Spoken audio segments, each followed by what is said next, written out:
There's some things you should watch out for in this episode of Two Pans in a Pod. Cuidado. We said something about a rapey vibe very early on in the... It's in the intro. It's in like the catch-up corner. Very, very early on, yes. Also, once again, wandered into this talk of kinks and or dating. Oops. And or both. And or both. ¿Por qué no los dos? And then, of course, you got to watch out for... American politics. Sorry about that. It's hard to talk about what we talk about without including a little bit of that. It's weird. It's like when they politicize our existence, we have to discuss it. Apparently. That's all coming up on this episode of Two Pans in a Pod. Two Pans in a Pod. Wow! Welcome to episode 9. Woo! Two Pans in a Pod. Ba-dum-ba-ba-ba.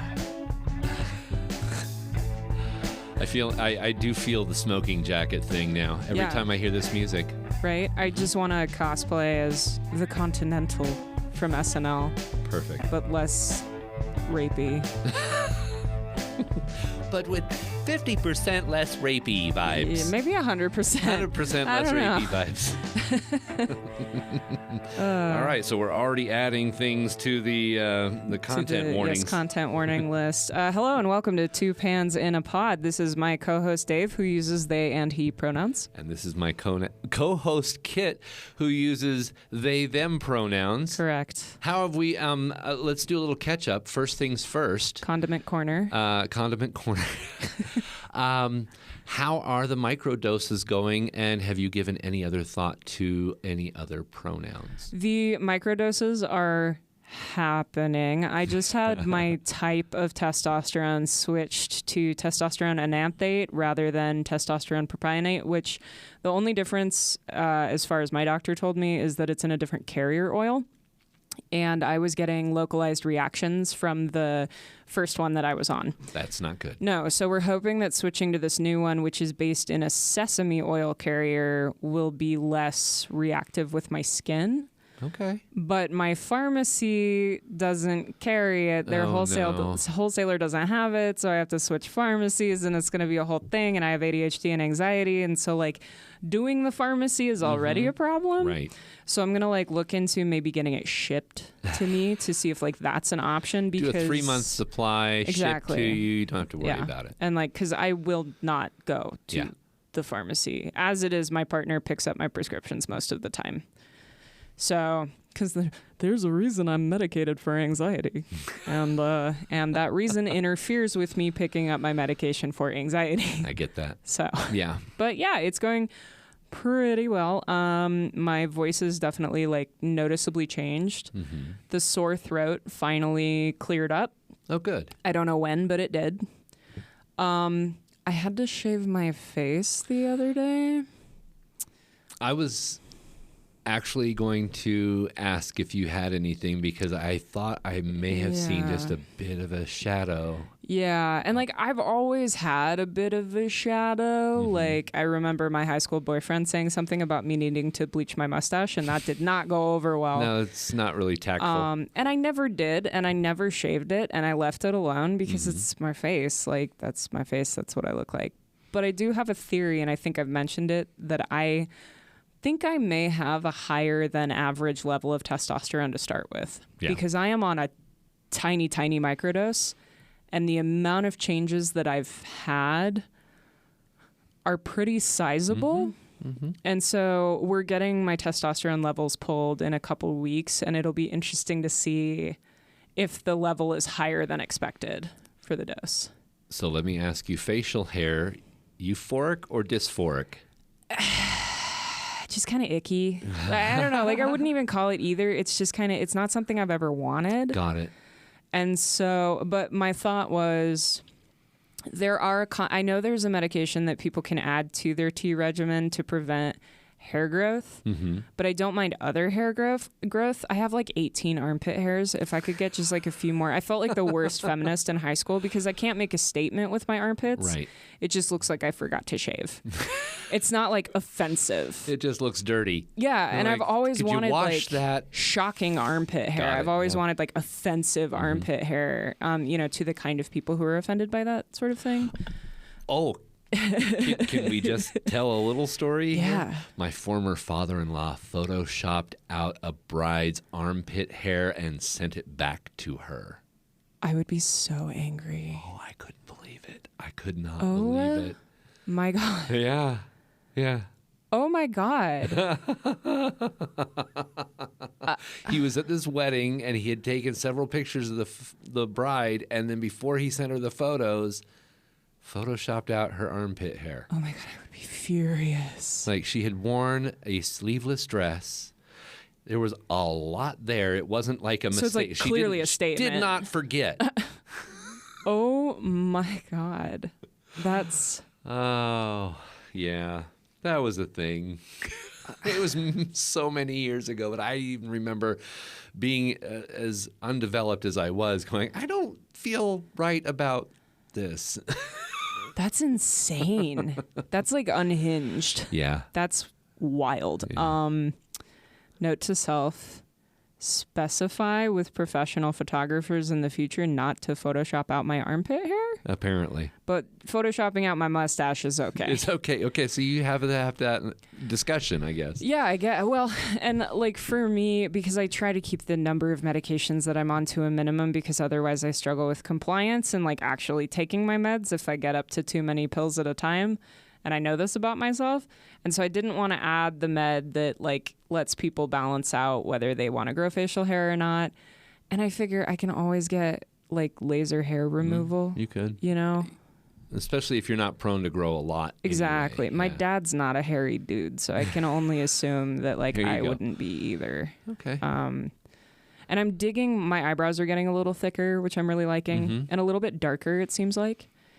And I swear my hair is changing color, and I don't know if that's a legitimate thing. I'm the wrong person to ask. I miss when people get drastic haircuts and they're like waiting for me to say something, and I'm like, Hello. "Do-do-do-do-do-do-do." Like, I shaved my head, have you not? Looking good, Cynthia. Yeah, exactly. Did you get a new shade of lipstick or something? Something's different. Did you Yeah. get fillers? I'm so not observational. See, and Observant, there's the word. I notice, like, I have a coworker who has just like a standard male haircut, and I notice every time he gets it touched up. I'm like, oh, did you get a haircut? And he's always like, yeah, and I'm like, it looks great. And it's like, I mean, you're hyping him always- up all the time. Totally. Yeah. Yeah. He probably appreciates the attention. So, Absolutely. Yeah. Nothing feels better than a fresh fade. I think, yeah, that's absolutely right. I just made an appointment for myself because I let the sides of my mohawk go too long, and now I don't trust myself to do it. Yeah, you've got something going on there. It's There's lot. some growth. It's a lot. My hair grows so fast. If I close my eyes for too long, it grows. My hair and nails. I take biotin for my beard. Ooh. Yes, these lovely biotin gummies, and I eat them like they're candy. Because guess what? They're candy. Anyway, so yeah, I realize how quickly especially my hair on my head grows. Yeah. It's nuts. I don't take biotin because my hair and nails grow so fast already, and I'm like, no, thank you. No, thank you. It's already a pain. It does speed up the process. Yeah. Yeah.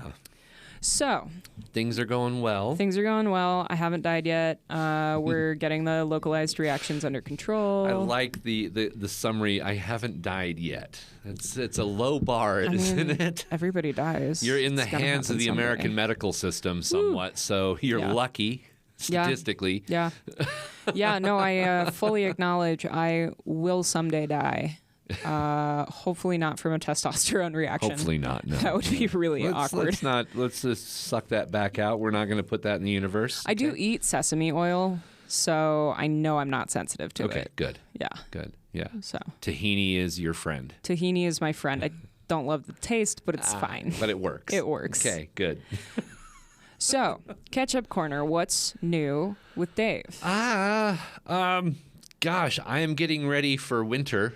Okay. I'm kind of a winter hare of sorts. And for you, getting ready for winter is different from the rest of us who are just putting away our summer clothes and Yes. getting out our coats. Yeah. Yeah. I am becoming Santa Claus.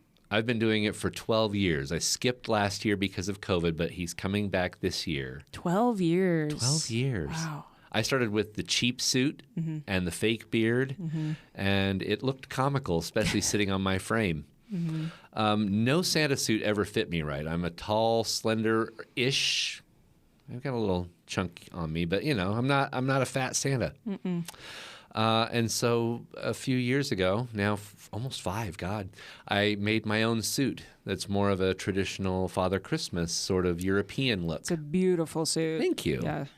And I'm very excited to bring Santa back.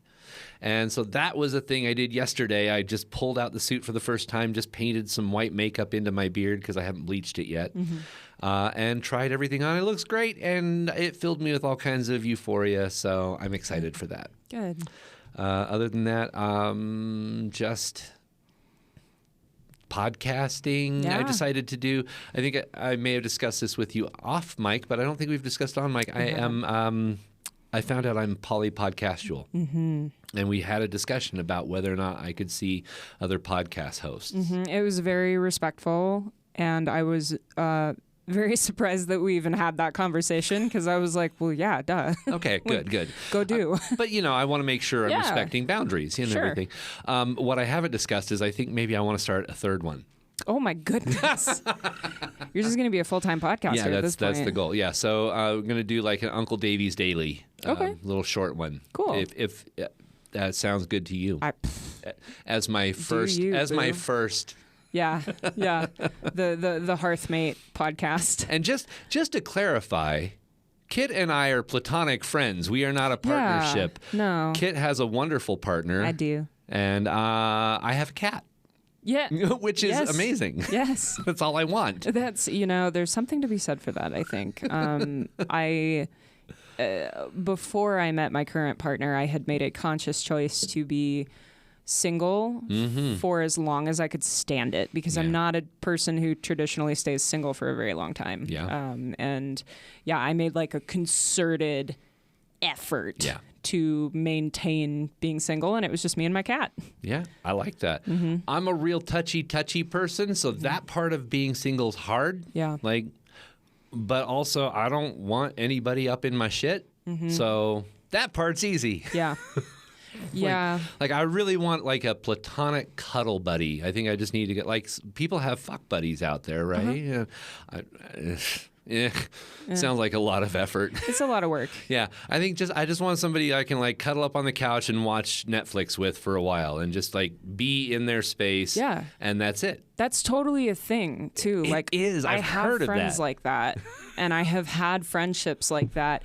COVID's made it a little hinky because we have like our bubbles. Right. And so COVID has made like that side of my relationship anarchy really difficult. But like grown-up sleepovers, cuddle while you watch Orange is the New Black. Like Perfect. That's like super a thing. And I think that's something that we miss a lot of in American society. And I don't know if a lot of Western society is like this or if a lot of it is just America. I know that my South American side of the family is a lot more touchy-feely than my North American side of the family.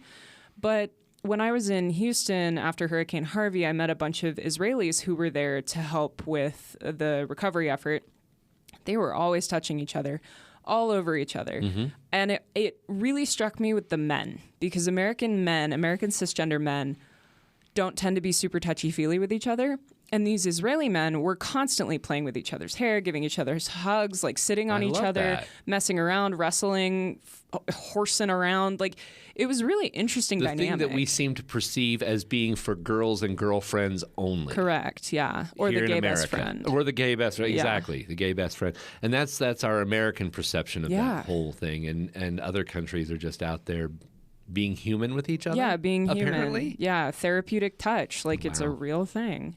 So get you a cuddle buddy. Or 5. Just be safe about it. Right, exactly. Yeah, so we're going to need to all get tests, and I need to see vaccine cards. Exactly. Yeah. Exactly. I do know a lot of my friends who are in polycules and polyamorous relationships are navigating that right now, because not only do you want negative STI tests with new partners, but you also need to know that they're being COVID safe. Yeah. And that's like a whole new aspect of dating right now. Yeah, like, which is why I'd rather not. 100%. Ugh, Yeah. I'm still on a couple of the apps, and I go check them every once in a while. And every once in a while, somebody will match with me, and we have about 2 lines of a text, and that's about all the effort I have to put into it. Yeah. And it's like, you haven't sparked anything in me right now, so. Especially when they send like, Hey, sup? what's up? Yeah. Hi. I think in the last 2 months, I've had one intellectual conversation with a person. Oh my God, y'all. Y'all, and y'all means all, Yeah. but I'm especially talking to the cis men. Oh. Listen, y'all, even if you are just trying to bone down, work on your conversation skills. Just a little bit. Yeah. A few extra words in your vocabulary. Read their wouldn't hurt. profile. What does it say? Make a joke about it. Ask them what their favorite book is. Yeah. Don't answer with single word replies. Even if you're not quite sure the flavor of the conversation yet, starting it with what shaken bacon is going to catch my attention a lot more than, hey. Yeah. That's I mean, seriously. That's actually great. If somebody sent me what's shaken bacon, I would immediately be intrigued. Right? Yeah. Exactly. Yeah. I actually read that from somebody on a on a dating website. They use that as their opening line. That's amazing. Yeah. That's great. Yeah, like tell me a weird, obscure fact about William Faulkner. Like just something, anything. What's your favorite scary movie? You know, like just anything. Any effort, a modicum of effort. Even if you are just looking for a hookup. And my experience with Tinder has been different than a lot of other people's experiences because I think a lot of people experience that app as a hookup app. Right. That's all I was looking for, and I kept matching with people who really wanted serious relationships. It was a whole thing. I was like, I don't think that's what this app is for. It was a whole thing. It was like a year of like weird, awkward, like, no, but I don't want that. Yeah. It says in my profile that I don't want that. Did you read even like 2 words in my profile? No, they never do. No. But yeah, I mean, just like a little bit of effort, even if you're just going for a hookup, no one's going to want to hook up with you if your lead in is, like, no. Can I read you? Can I? Yes. I was in a mood the other day, so I rewrote my profile because everybody's got using all of the acronyms. Okay. So now my profile reads SWQM DDF DTF ENM into MMF FFM MM MF and MM. Some BDSM, no WS, FB FWB or LTR, UB LGBTQIA plus or GTFO, JK LOL. See, that's amazing. Yeah. One guy wrote to me and said, "What is UB?" What is UB? And I had to write it out for YOUBE, and he just sent back the face palm emoji. Oh, bless. Yeah. So that was a nice conversation. That's funny. That's a good Mine was just something like, I think it said looking for someone to violently dismantle the patriarchy with me. Perfect. I'm not going to be your white picket fence. Something to that effect. Perfect. It helped to weed out a significant population beforehand. Yeah, I think my opening one on another app is just like queer gender fluid being. That's like the very first 3 words so that all the straight women can just go away. Yeah. The ones that make a point to put on their profile. Straight woman. Okay, well. Especially in addition to the filter. Like you have the filter. Yeah. It's in your like about me auto pick section. Yeah. But then you also have to specify it in your bio. So have to put it in your bio. Yeah. That's not the vibe we're looking for here. I also got one who was like, my president's election was stolen from him. I'm like, oh, left. Oh, my. Oh, honey, no. I'm like, no, he won. President Biden won. Yeah, like. And he's your president. I have some thoughts about like the suppression of Bernie Sanders within the Democratic Party, but that's like a whole other conversation. I don't even like the fact that all we have is 2 choices. So yeah, I was listening to a news story about Germany's chancellorial election. Chancellorial? Sure. It's like tonsorial. Yeah. Chancellorial parlor. So anyway, their election, and it's like there's 5 different parties all in the running for chancellor, and it's like, I want 5 choices. Yeah. Yeah, like, I'm an anarcho-socialist. It's how I've been identifying since I was a teenager. It works for me. It's a series of good ideas. Like, how am I supposed to find a place to fit within a 2-party American system? I just say I'm a communist now because I can actually hear my father rolling over in his grave every time I do it. What was that? Dad, go back to sleep. It's fine. You're fine. It's fine. Go back to sleep, comrade. Comrade. Jeez.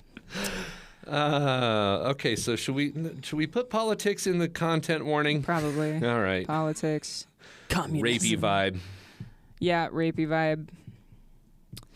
vibe. Politics.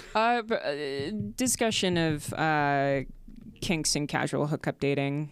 Okay. Yeah. So And that's all in the catch-up corner so fabulous. But wait, there's more. Pacific Northwest Perfume opened this week. Yes, I was hoping you would talk about that. For I was even willing to business. give it its own segment. Oh, but yeah. Absolutely. Yeah, we're open for business. You can find us at pacificnorthwestperfume.com. We are also on Etsy now at PNW Perfume. If Etsy is more your jam, I don't know why you would want to do Etsy. It's fine, but the shipping is less expensive from my website. There you go. So just go to the website. Go to the website. You'll save money. So far, reception has been really great. We've almost completely sold out of sample packs. Yes. And I don't have more bottles for a while. So that's going to take a couple weeks to restock. But yeah, I'm getting to know the ladies at the Postal Connection real well. That's great. They're very nice. That's so nice. Yeah. I'm so glad. Congratulations. Thank you. That is really, I mean, I know you've been working on perfumery for a while. Mm-hmm, I have. And it's lovely to see that actually turning into something fruitful. Yeah, and it's been like well received so far. And I had 2 of my coworkers were wearing the same one of my scents today. Mm. And so the whole basement smelled like this fragrance. And I was like, that does smell really good. I'm like, good job, Kit. Yes. And that so was not nice. only are you like receiving accolades, but you're actually feeling it yourself. Yeah. That's great. Yeah. And you deserve it. Thank you. As a matter of fact, would you mind next podcast episode? I would say next week, but we're unreliable. Unreliable podcasters. We need to have Patrick make another jingle Yes, for us. absolutely. No, I think you just did it. But would you bring in some sense, and we'll Hell actually yeah. do a full segment on Pacific Northwest Perfume? Totally. All right. That would be I'm really looking forward fun. to it because I have never actually olfactored any of your scents. Yeah, I have one that I'm totally sure will like vibe with you in some kind of way. Yes. And then they're all nice in their own way. Like they're Love it. all really nice. And None there's of them only are going 4 to of smell them. like my grandmother's house, like fake roses and fake lilacs. You know, it's funny. I'm working on a scent called She for Now. And I'm trying to walk a balance between like musty roses and a more contemporary fragrance. Okay. I want it to smell like I imagine Jessica Lange smells, basically. Oh, yeah. Okay. Right? Okay. Yeah. Yes. And so I'm walking a really fine line between this smells like my grandma and this is really nice. I would wear this. You stay away from my grandma Harmer's house. Right. You know, she had the little gelatinous things that she set all around her house. The Glade Oh, The I was Glade like, Jello gelatinous things. Remember the things that had the Jello in them and they dry up? I couldn't be trusted with those because I would stick my fingers in them. Right? I was always told, leave those alone. They're bad for you. I don't think they were bad for me. I think my mother just wanted to keep me out of them. Probably. Or like the jelly candles that have like seashells and stuff in them. Oh, see, I didn't have those when I was a kid. They didn't come out with those until I was an adult and I knew better. My parents got me one and I knew better.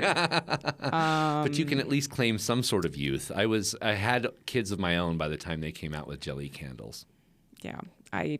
Mine was full of little finger holes by the end there. Yeah. My parents got me one and that was it. We're not doing that again. Exactly. Note to self. Now I make my own doesn't candles. get jelly candles. Exactly. Yeah. Any candles, really. I will touch them. It's part of why I make my own now. Well, if there's a puddle of wax in them, I'm definitely going to dip my finger in that. You have to. It's so many satisfying. Times, many times. Yes. Yeah, and then I'm going to take the wax finger off in one piece. In one piece. Yeah. And then like set it. Do you stack them? Not yet. See, yeah, build the Eiffel Tower. Next time I will. Of fingertips. Oh, now I got something else to do with candles. That's bad. Oh, no. What were those acronyms again? So we've already talked. Okay, kinks and dating. Covered it in the. Moving on. So, wow. You know what the thing about wax is? Okay, now we're going to go off into the weeds here because I have a whole thing about wax. Yes, right? okay. Buckle up. God. So here's the thing about wax, right? Yeah. It's so fucking messy.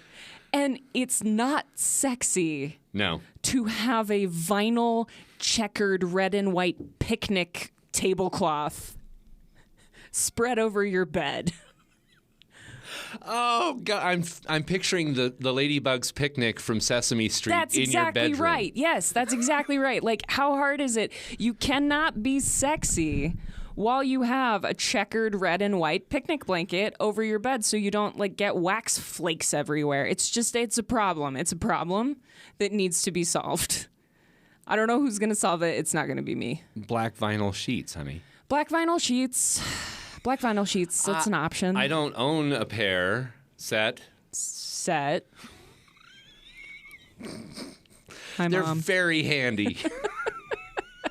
I'm going to add that to my shopping list because the checkered thing is just... No, don't do the Ladybug's Picnic. Yeah. 1, 2, 3, 4, 5, 6, 7, 8. Exactly. Next time you get the wax out, you're going to have that song going through your head. Oh, boy. And that'll turn off all the vibes. Yep, that's going to be a big problem.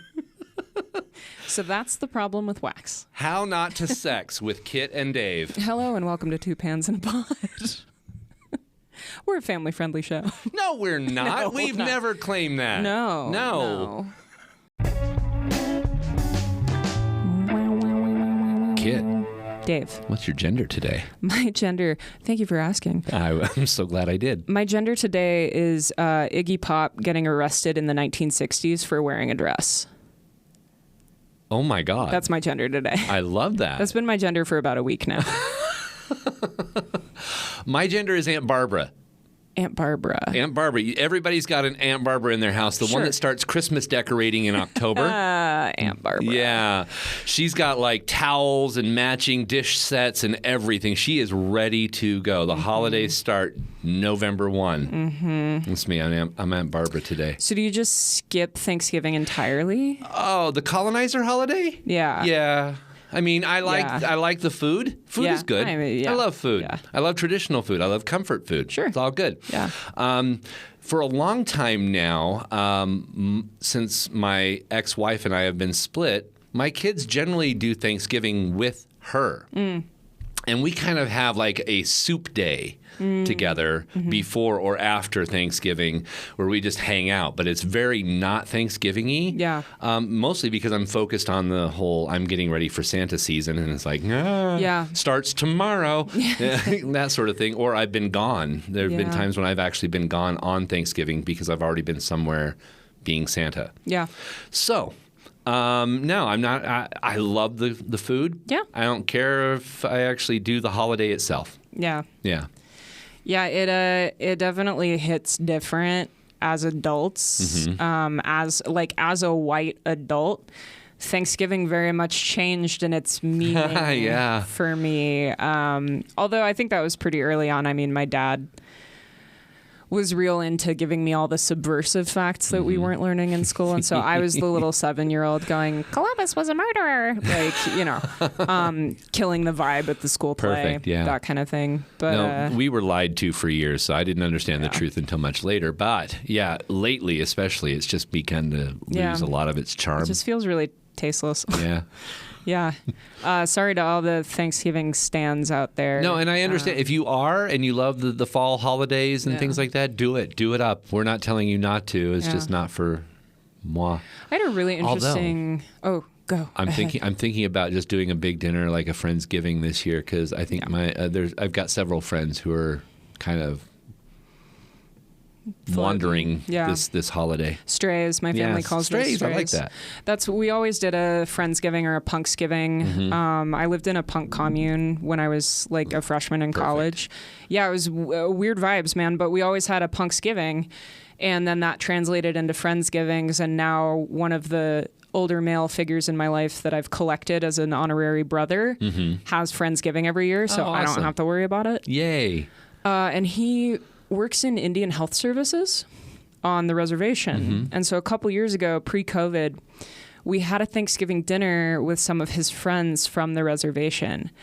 And that was a really interesting evening for me in terms of like sitting with my own white guilt and my own like shedding my cocoon of liberalism and moving further to the left, and like feeling that discomfort and feeling that like awareness. It was a really interesting Thanksgiving. I think the first Friendsgiving that I attended, where there was a prayer said giving thanks for the land which we had basically stolen, acknowledging that we were on stolen land, and it was just like, oh, damn. That's a great idea. Yeah, it was like I had never even thought of it. Yeah. And it was a white friend of mine that made the kind of, it wasn't really a prayer, but more of like a almost some a sort land of sovereignty statement. Yeah, exactly. Yeah. Acknowledging, here we are celebrating this on stolen land today. That's really interesting. Whoa. Okay. That's that's our genders for the day. That's our genders for the day.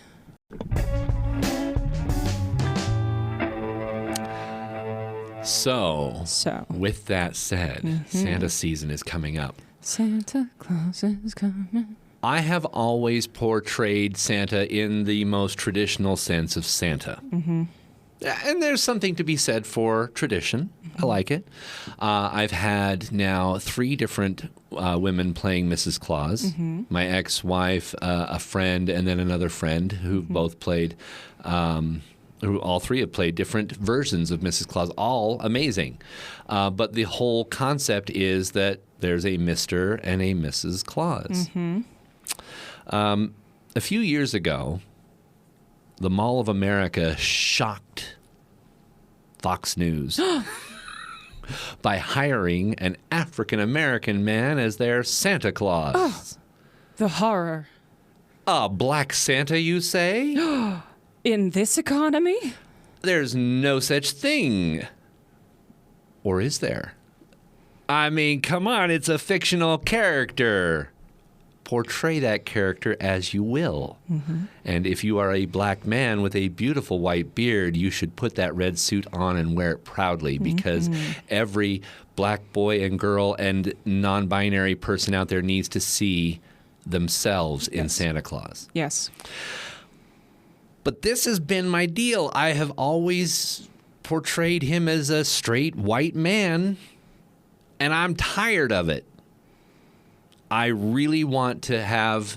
I want Santa to come out of the closet this year. Hell yeah. I want my Santa to be queer. And I'm not saying every Santa out there has to be, but mine does. The gay agenda. The gay agenda. Tacos on Tuesday. Correct. Milk, eggs, butter, doctor's appointment. Make all the Santas gay. Make all the Santas gay. And I don't know exactly what that's going to look like. I obviously don't want it to be a stereotype or to be a trope or anything like that, but I definitely want Santa to be... My first thought was like, I want Santa to be gay friendly. No, fuck that. I want him to be gay. I want him to be as queer as possible. Yeah. But I want young queer people to see themselves in my portrayal of Santa. Yeah. I think that's fabulous. I don't know exactly what that's going to look like. But yeah, that's interesting to conceptualize. Yeah. Yeah.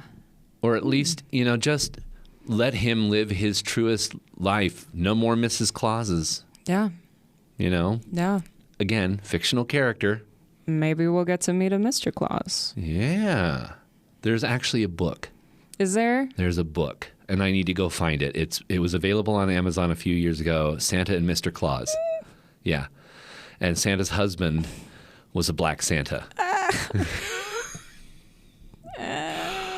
And I remember being in a Facebook Santa group picture this, okay, because it's Facebook, right? Right. A bunch of traditional Christian men were being presented with this book.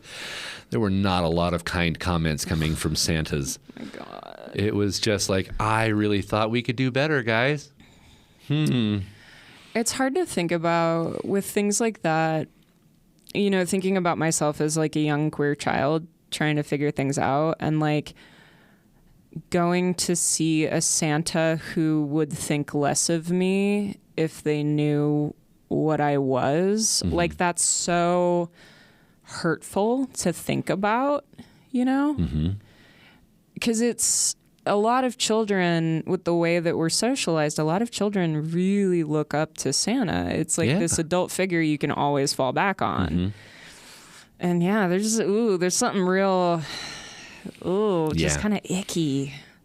So I have some rules as a Santa, general rules. First off, in photo sessions with families, Santa's hands are always visible in every photo. It's very important. It's a small step, but I was taught very early on, just make sure all those hands are visible. And there's no questions. Where's Santa's hands? Yeah. They're right there. You see those big white gloves?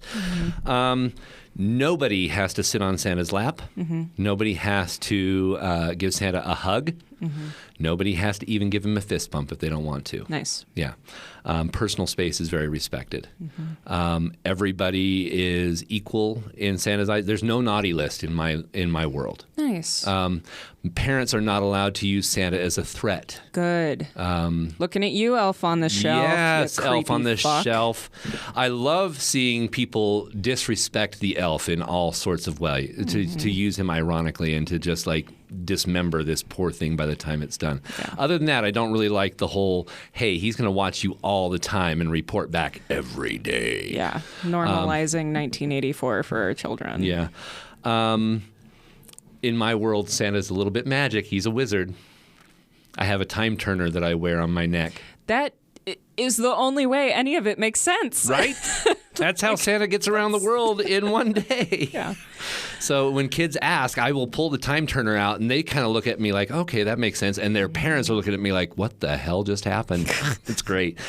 And then I highly encourage parents that I deal with on a regular basis to make Santa's gift one gift every year.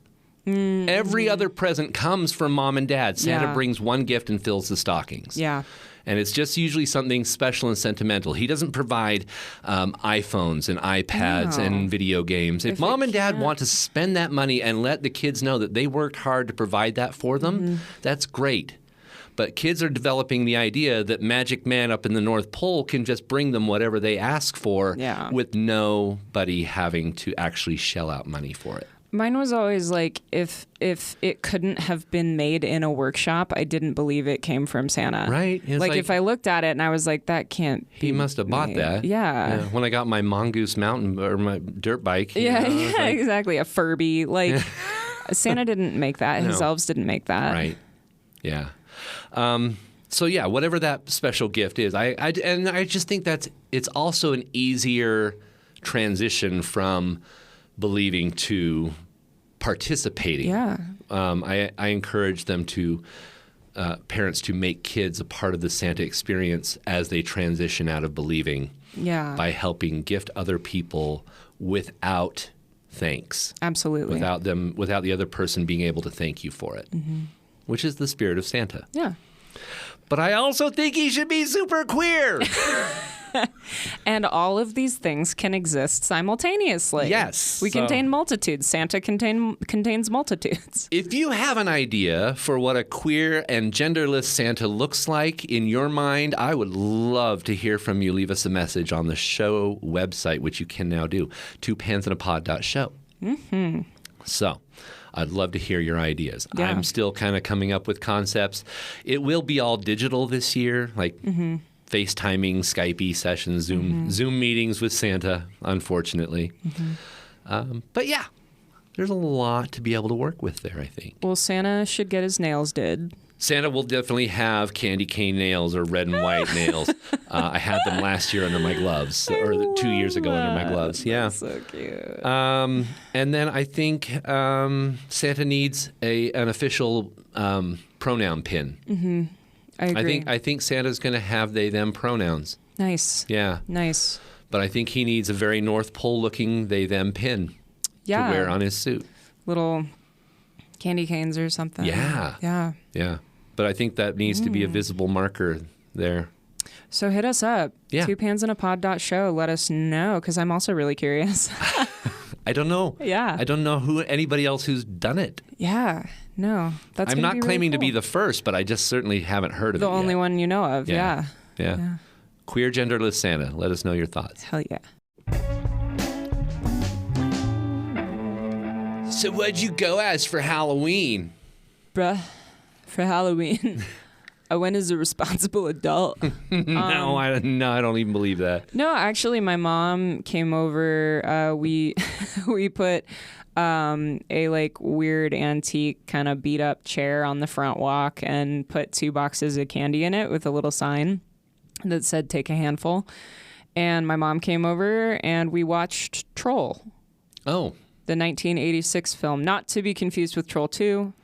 No, of course not. Troll. Troll. It's great. That's a great fucking movie. Never seen it. It's really I have fun. seen Leprechaun with Jennifer Aniston, but I have not seen Troll. Troll is actually, I was unprepared for how fun Troll was going to be and how good in some ways it really is, because Troll 2 is such a meme and it's like the worst movie ever made. But like, it's not a sequel. They literally only branded it Troll 2 to ride the coattails of the first one. Oh, no. And the first one is pretty good. Like, the puppetry is amazing. There's some really interesting practical effects. And one of my very favorite, like, well-known 80s actors is in it. I can't remember his name right now, of course, but he was in Time Bandits.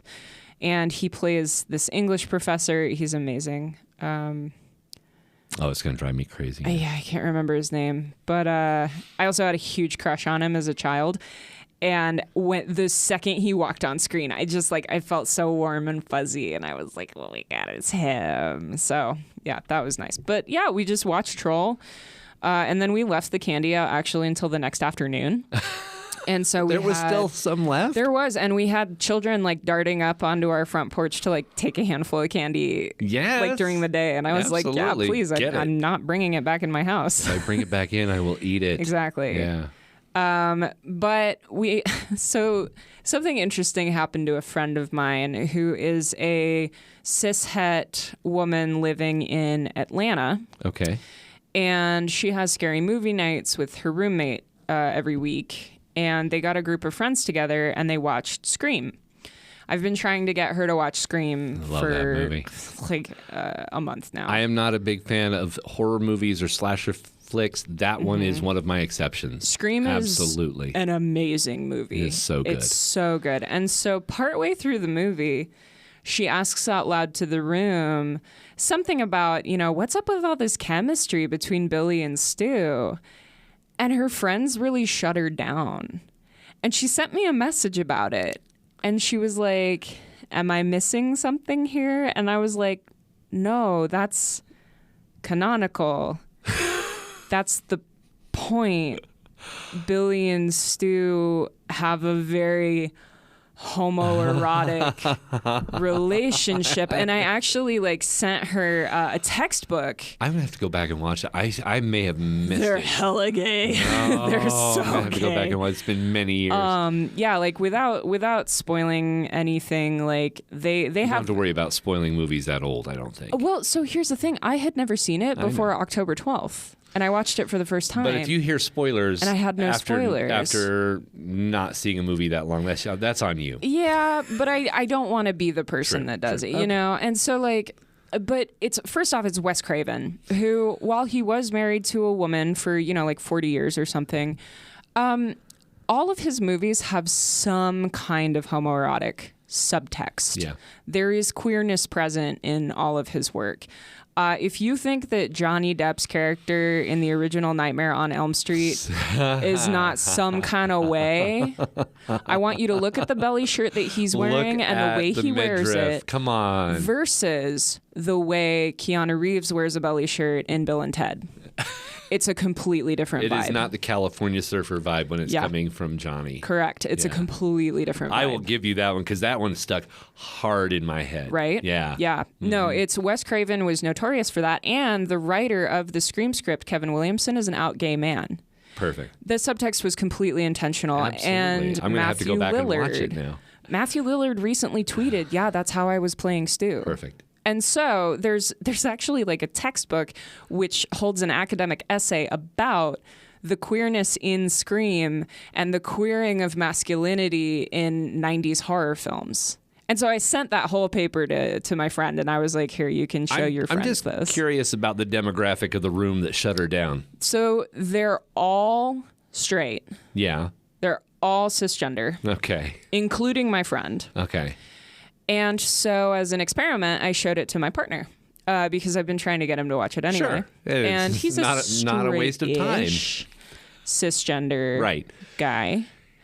His gender is Chase. His gender is Chase. He is Chase. And literally during the scene in the video store, Chase points at the screen and he goes, "So they're in love." And I was like, yeah.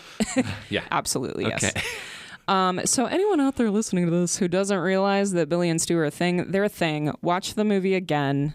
If you haven't seen it, watch it. It's delightful. And I'm going to go back and watch it with fresh gay eyes. I ordered a box set of the first 3, and then the 4th is coming separately. And then there's a sequel coming out, and we're going to watch the sequel. And I'm super stoked, and it's maybe my favorite horror franchise at this point.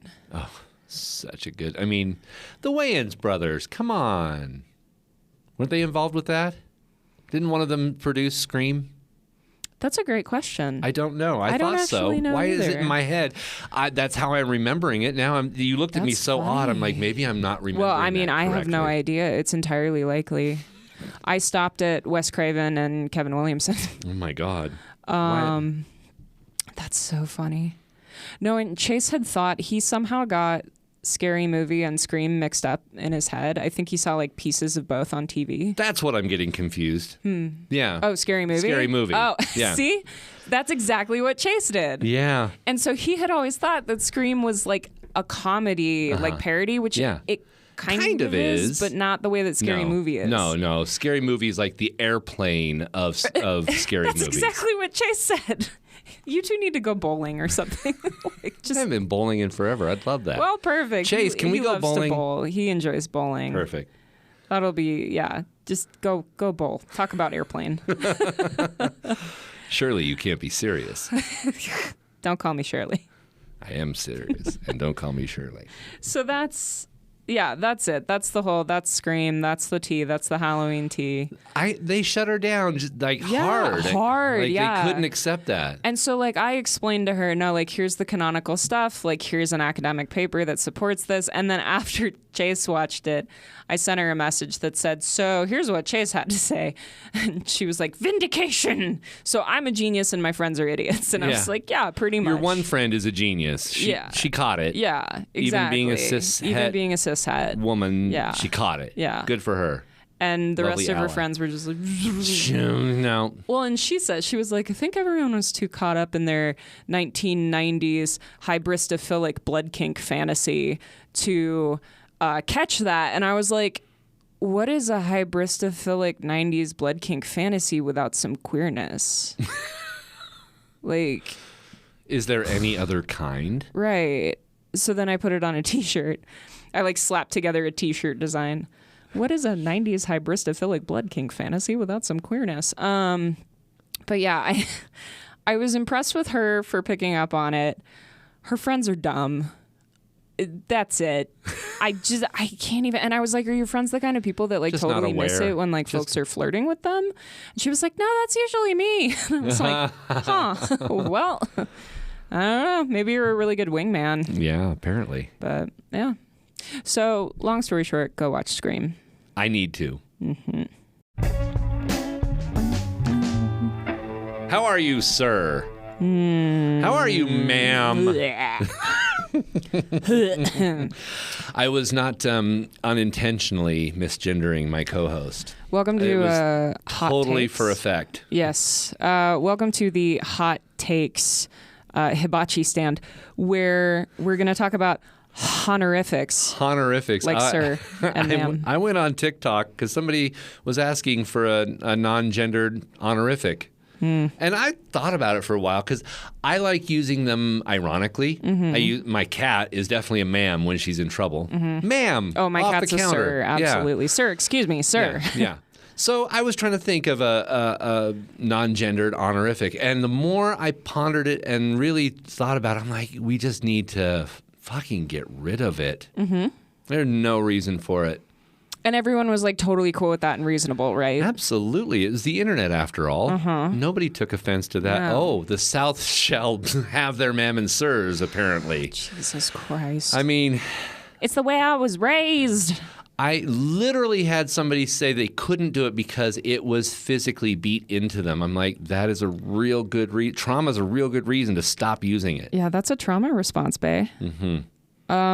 Yeah, of all the things I wouldn't think would be a huge hot take. Right? I didn't think it was. I am extremely anti-honorific. I hate being called sir. It is very dysphoric to me to be called sir. Interesting. See, I like to be called sir in extremely specific settings. Usually, yes. No, we've already not gotten safe a for work. content warning for that. Perfect. So, We have a content warning. You may call me sir in the bedroom. You may call me ma'am never. Never. If I get an email from a student who hasn't met me yet and they call me Mr. Foreman, that automatically informs a lot of my opinions about the kind of person they're going to be, and I'm usually correct. Okay, fair enough.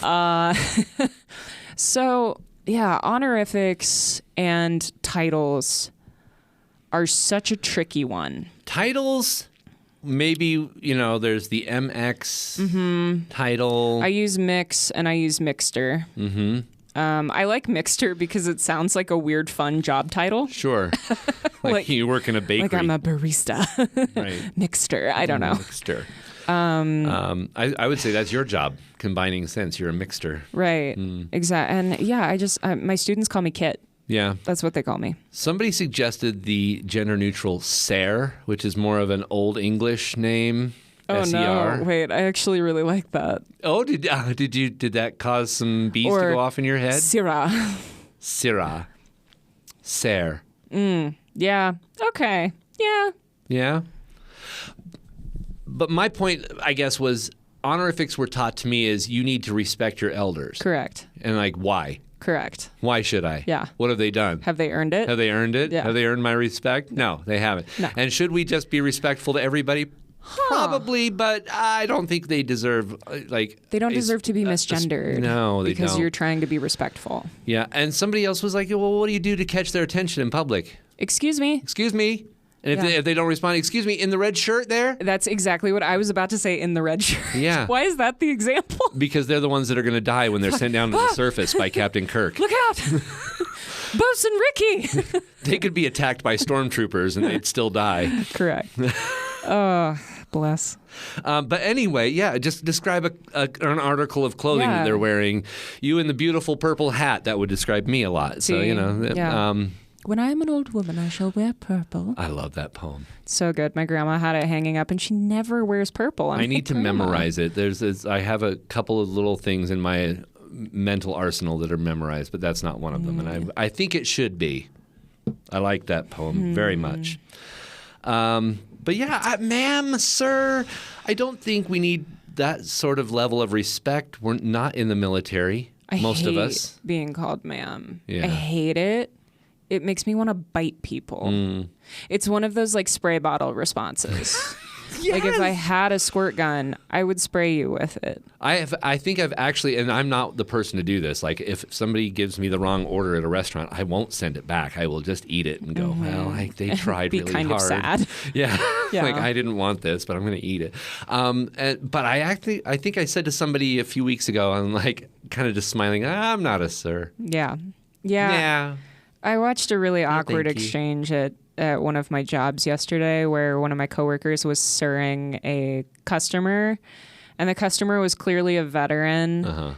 and got real uncomfortable with being called sir. And then my coworker was like, oh, I was just raised in a really strict military family. And it's like, it is up to you to shed your upbringing when it's causing other people distress, because I'm 100% sure that's not the first time he's had that interaction. And I will tell you this. Most of your veterans don't like it because they were enlisted. Correct. And they will give you the standard military joke. Don't call me sir. I work for a living. Correct. Yes. Stop it. Like, just don't do it. Don't. And like, if you're, I get this question from EMTs a lot because if you're new here, I teach EMS. That's one of my jobs. And I get this question a lot with like, well, what do we call our patients? And I'm like, what do they want to be called? Excuse me, how would you like to be addressed? Yeah. Can I call you Rick? Yeah. Would you like me to call you Mr. Dawkins? Like, offer them some choices, ask what they would like to be called. Exactly. Or when you walk in and you say, hi, my name's Kit, I'm with the fire department. What's going on today? And they're like, hi, I'm John. There you go. There you go. Name's John. John. This is John. From now on, I'm going to call you Peter. Right, because exactly. your name's John. Kenneth. What? Yeah. Shirley. Shirley, you must be. Don't call me Shirley. Don't call me Shirley. I work for a living. Oh, come on. Shirley in accounting? She's on her phone all the time playing Tetris. You're right. She does not work for a living. She's doing the best she can.